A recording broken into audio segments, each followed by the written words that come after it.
Hello guys, welcome to the new episode of my channel. আমি সঞ্জীব তোমাদের সাথে এখন এই ভিডিওতে কথা বলবো কয়েকটা লেটেস্ট আপডেট নিয়ে এবং একটা ট্রেলারের অবশ্যই রিভিউ করবো। ট্রেলার নয়, সেটা অফিসিয়াল প্রিভিউ, একটা টিজার টাইপেরই সেটা।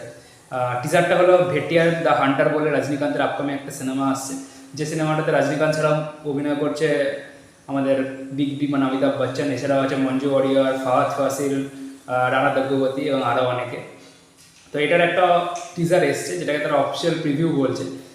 তো এরপর আবার ট্রেলারও আসবে। সিনেমাটা 10ই অক্টোবর রিলিজ হতে চলেছে। তো কেমন হলো এই অফিসিয়াল প্রিভিউটা? তো সত্যি কথা যদি আমাকে জিজ্ঞেস করেন কেমন হলো, আমি বলবো আমার একদমই ভালো লাগে, ঠিক আছে। এবার অনেকে আমার সাথে দ্বিমত হতে পারে কি খারাপ। তো দেখুন, এইটার মধ্যে আমি যখন ইন্ডিয়ান টুয়েরও ট্রেলার এসেছিলো তখনও বলেছিলাম যে এরকম লিজেন্ডরা যখন একটা কোনো সিনেমায় আসছে, এতদিন পর পর তারা সিনেমা বার করছে, বছরে একটা করে সিনেমা তারা করে, তখন তাদের সেই টাইপের সিনেমা করা উচিত, তাহলে সেটা দর্শককে অ্যাট্রাক্ট করবে, যেটা ইন্ডিয়ান টু এর ক্ষেত্রেও মিসিং ছিল একেবারে। এবং এই যে আপনি যে ট্রেলারটা দেখলেন ভেটিয়ান দ্য হান্টার, এই সিনেমার ট্রেলারটা একদমই সেফ। এখানে মূলত আমি যেটুখানি বুঝলাম, এটা মূলত তামিল ল্যাঙ্গুয়েজেও এসছে, ট্রেলারটা হিন্দিতে আসেনি। আসলে আমি দেখিনি, আমি তামিলটাই দেখেছি। আমি যেটা বুঝলাম সেখানে হচ্ছে যে রজনীকান্তের যে ক্যারেক্টারটা, সে খুবই একজন মানে দাবাং টাইপের একটা ইন্সপেক্টর, যে কি এনকাউন্টার স্পেশালিস্ট, এবং সে অনেক এনকাউন্টার এরকম করেছে, বড় বড় এনকাউন্টার করেছে। এবং অমিতাভ বচ্চন আসছে, তার বিরুদ্ধে কোনো একটা কেস হয়তো হচ্ছে, সেটার ইনভেস্টিগেশন করতে অমিতাভ বচ্চন আসছে। অ্যান্ড এখানে অমিতাভ বচ্চনের ক্যারেক্টারটা মেনলি শ্যুট আউট অ্যাট লোখানওয়ালাতে যেরকম ক্যারেক্টারটা ছিল অমিতাভ বচ্চনের, দেখবেন সেই উকিল টাইপের একটা, ওই টাইপেরই কোনো ক্যারেক্টার এখানে অমিতাভ বচ্চন প্লে করতে চলেছে, ঠিক আছে। এখানে কিছুদিন আগে একটা গান বেরিয়েছিল, কি গানটার নামটা আমি সিলেক্টে ঠিক মনে আসছে না প্রোনাউন্সিয়েশনটা, ওই গানটা কিন্তু আমার বেশ ভালো লেগেছিলো। বাট টিজার যেটা এসে, টিজারটা আমার ওভারঅল অ্যাভারেজই লেগেছে। যদি বিজিএমের কথা বলি, দেখুন বিজিএমটাও আমার, দেখুন অনিরুদ্ধের থেকে একটা আলাদা এক্সপেকটেশন সবসময় থাকে, কারণ সে সেরকম টাইপেরই প্রতিবার সেই এক্সপেকটেশন ফুলফিল করে। বাট যখন সেই এক্সপেকটেশনটা মিস ম্যাচ করতে পারে না, বা প্রতিবার যখন সেই একই এক্সপেকটেশন লেভেলেই যখন আসে, তখন একটা সময় গিয়ে বোর হতে শুরু করি আমরা। তো এখানেও কিন্তু সেই জিনিসটা লাগছে যে ওভার দ্য টপ কিছু লাগছে না আমার, ঠিক আছে, মানে ঠিক আছে, ন্যাচারালি একটা যেরকম হয় সেরকমই আমার মনে হলো পুরো বিজিএমটা। আর পুরো টিজারটা যদি সেই আমি একবার রজনীকান্তকে সামনে থেকে দেখাচ্ছে, একবার পেছন থেকে দেখাচ্ছে, একবার তার পা দেখাচ্ছে, একবার তার হাত দেখাচ্ছে, একবার হাতে বন্দুক ধরে আছে, এই দেখাচ্ছে, প্রায় টিজারটার অর্ধেক জুড়ে এইটাই দেখিয়ে গেল, বাকি আর কিছুই দেখা গেল না। সে গুলি মারছে, এই করছে। একমাত্র যদি ভালো পয়েন্ট আমার টিজারে বলে, সেটা আমার লাগলো হচ্ছে ওই একটা লাস্টে একদম টিজারে গিয়ে সে অমিতাভ বচ্চন দেখতে দেখতে আসছে, রজনীকান্ত এরকম তাকে দেখছে, ওই ফেস আপটা আমার বেশ ভালো লাগলো, ঠিক আছে। বাকি overall it is an average teaser. এবার দেখা যাক ট্রেলার আসলে আরও ভালো করে স্টোরি ফুরি বোঝা যাবে। ফাহাদ ফাসিলের ক্যারেক্টারটা মূলত এখানে প্রবাবিলিটি নেগেটিভ ক্যারেক্টার হতে পারে দেখে মনে হলো, বা এটাও হতে পারে সে কোনো আন্ডার কভার এজেন্ট, এটাও হতে পারে, যেরকমটা তাকে বিক্রমে দেখানো হয়েছিল। তো দেখা যাক কী হয়, আর ট্রেলার আসলে আরও ভালো করে বোঝা যাবে। এরপরে নেক্সট যে আপডেটটা নিয়ে তোমাদের সাথে কথা বলে, সেটা হচ্ছে যোধরা বলে একটা মুভি রিলিজ করেছিল, যেখানে সিদ্ধার্থ চতুর্বেদী এবং আমাদের ওই নামটা ভুলে গেলাম, যে কিল সিনেমাতে ভিলেন অভিনয় করেছিল রাঘব জুয়েল, এরা দুজন মুখ্য চরিত্রে অভিনয় করেছিল। এবং এই সিনেমাটা কিন্তু তার প্রথম দিন যেদিনকে ন্যাশনাল সিনেমাটা এসেছিলো, সেদিনকে প্রত্যেকটা বড় বড় মাল্টিপ্লেক্সে 99 টাকা টিকিট ছিল। তো সেই দিনের জন্য সিনেমাটা কিন্তু ভালো কালেকশন করেছে as a non star film হিসাবে।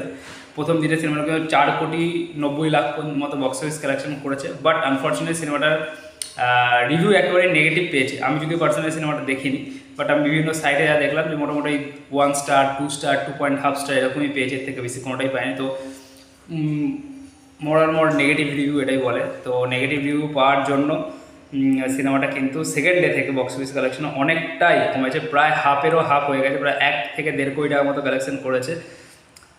তো বলা যায় এটা একটা ফ্লপ সিনেমাই হতে চলেছে। দেখুন, সব সিনেমা যে কিল হয়ে যাবে একটা এরকম না, একটা কিল ক্লিক করে গেছে, যদি সিনেমাটা ভালো, মানে অনেক র জিনিস দেখিয়েছে সিনেমাটার মধ্যে, বাট এইখানে সেটা হয়নি এবং সিনেমাটা কিন্তু বক্স অফিসে ধারাশায়ী হয়ে গেছে।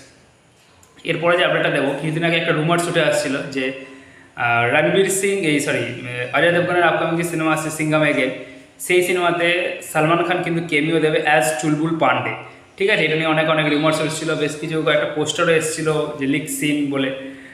বাট তারান আদার্স, বিখ্যাত ট্রেড গাইড তারান আদার্স কিন্তু এটা কনফার্ম করে দিয়েছে যে সালমান খান সিঙ্গাম এখানে কোনো রকম কোনো ক্যামিও দিচ্ছে না, এটা একেবারেই ফলস নিউজ। বরং সালমান খান ডিসেম্বরে যে রিলিজ আছে বেবি জন, যেখানে মুখ্য চরিত্র করেছে বরুণ ধাওয়ান, সেই সিনেমাতে সে একটা কিন্তু ক্যামিও রোল প্লে করবে।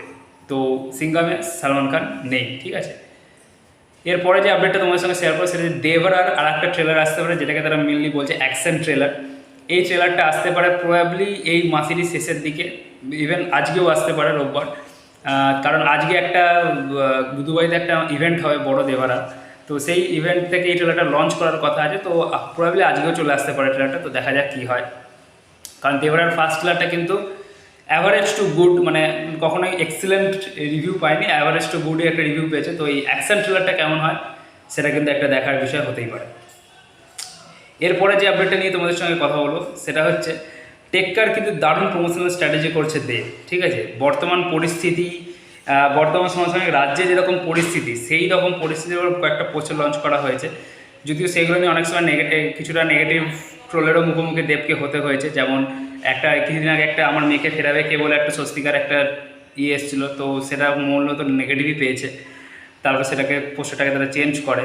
এখন আবার দেবের একটা নতুন পোস্টার হয়েছে, দেখা যাচ্ছে আমার চাকরি ফেরত দেবে কে, এরকম একটা পোস্টার হয়েছে। তো সমস্যায় যাতে অডিয়েন্সকে অ্যাট্রাক্ট করতে পারে সেই রকমভাবে কিন্তু টিজার, পোস্টার এসব কিছু কিন্তু লঞ্চ করা হচ্ছে, ঠিক আছে।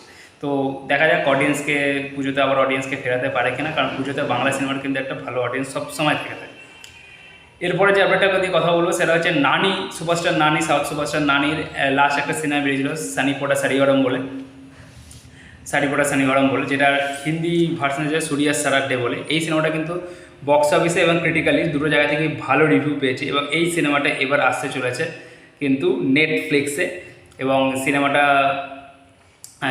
যেরকম ভালো পারফরমেন্স করেছিল ইয়েতে আপনার বক্স অফিস এবং ক্রিটিক্যালি যেরকম ভালো অ্যাক্লাম পেয়েছিল, সেরকম নেটফ্লিক্সও ভালো চলে কিনা সেটা কিন্তু একটা দেখা পেয়েছে। যদিও সিনেমাটা আমি পার্সোনালি দেখেছি, আমার ভালোই লেগেছে, সিনেমাটা রিভিউ করা হয়নি, বাট সিনেমাটা আমার কিন্তু বেশ ভালো লেগেছে। এবং আজকে লাস্ট যে আপডেট নিয়ে কথা বলবো সেটা হচ্ছে শাস্ত্রী নিয়ে, মিঠুনদের শাস্ত্রী সিনেমা নিয়ে। আমি অনেকদিন ধরেই বলে শাস্ত্রী সিনেমার ট্রেলার আসবে, তো আমি আশা করেছিলাম যে আজকে রোববার আজকে ট্রেলার আসবে, কিন্তু একটা নিউজ পাওয়া যাচ্ছে যে ট্রেলার কিন্তু আজকেও আসবে না, ট্রেলারটা মেনলি আসবে হচ্ছে কালকে, ঠিক আছে। প্রবাবলি কালকে আসতে পারে, বাট আমার মনে হয়েছিল আজকে আসলে ভালো, কারণ আজকে রোববার একটা ছুটির দিন, তো আজকে আসলে বেটার হতো। তো দেখা যাক কালকে যদি ট্রেলার আসে তাহলে সেটাও একটা ভালো বিষয় হবে। তো দেখা যাক কী হয়, হোপ ফর দ্য বেস্ট। তো আজকে ভিডিওতে এইটুখানি, দেখাবার পরের ভিডিওতে। Thank you.